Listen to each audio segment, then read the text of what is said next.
Doctor VK. Saraswat जी,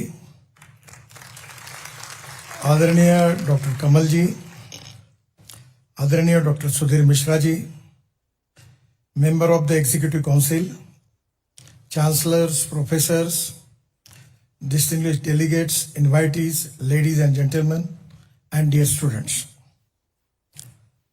सबसे पहले मैं विशेष रूप से आज जिन प्राध्यापक विद्यार्थियों को गोल्डन मेडल मिला है, डिग्री मिली है, डॉक्टरेट मिली है, ऐसे सभी स्नातकों का मैं हृदय से बहुत बहुत अभिनंदन करता हूं और बहुत बहुत शुभकामनाएं देता हूं।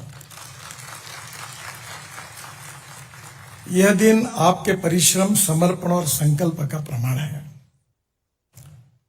आपने जो मेहनत और परिश्रम किया है और शिक्षा करते समय जो कष्ट सहन करके आपने नॉलेज को हासिल किया है, ये आपके लिए बहुत महत्वपूर्ण है और यह आपकी शैक्षणिक यात्रा भी बहुत महत्वपूर्ण है और ऐसी वो आगे बढ़ती रहेगी, यह आपको मैं शुभकामना देता हूं। आज जो आपको डिग्री मिली है वो केवल शैक्षणिक उपाधि ही नहीं है, बल्कि एक जिम्मेदारी है, क्योंकि नॉलेज विथ रिस्पॉन्सिबिलिटी, यही कंसेप्ट इसके पीछे है। नॉलेज तो मिलना चाहिए क्योंकि ये बहुत इंपॉर्टेंट है, पर सुशिक्षित और सुसंस्कृत दो शब्दों में अंतर है। तो नॉलेज हासिल करने के बाद में भी आप एक अच्छे नागरिक के रूप में विशेष रूप से समाज के लिए, देश के लिए, मानवता के लिए अपनी जिम्मेदारी का वहन करेंगे और ये नॉलेज, ज्ञान और कौशल्य का उपयोग समाज के लिए भी निश्चित रूप से करेंगे। यही विश्वास के साथ मैं आपके आगे जो भविष्य है उसके उज्जवल भविष्य की कामना करता हूं।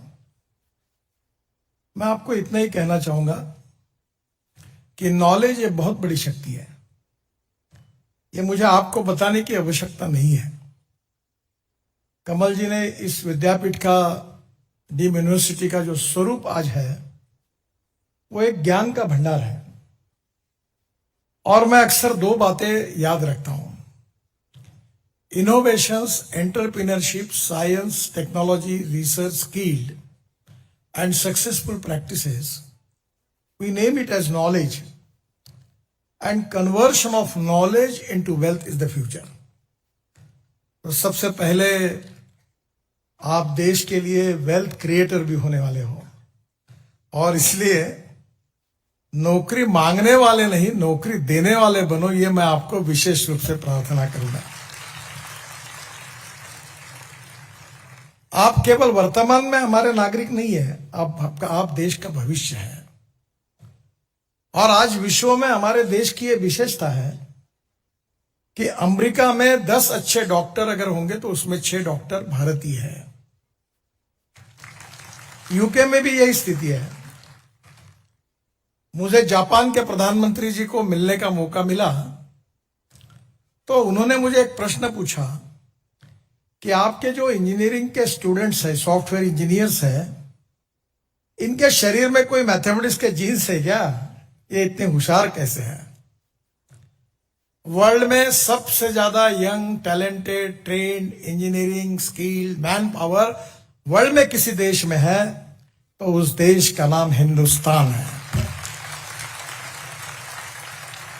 और इसलिए चाहे बिजनेस हो, चाहे पॉलिटिक्स हो, चाहे सोशल वर्क हो, आप हमारे देश का भविष्य है। मैं आपको ये कहूंगा, सुझाऊंगा कि सपने देखिए। सपने देखना बहुत अच्छा होता है। सपने देखिए, लेकिन उसको पूरा करने का साहस भी दिखाइए। सपने देखना गुनाह नहीं है। हम राजनीति में हैं तो हम सपने दिखाते हैं, पर दिखाए हुए सपने जो पूरे करती है जनता, उसके पीछे खड़े रहती है और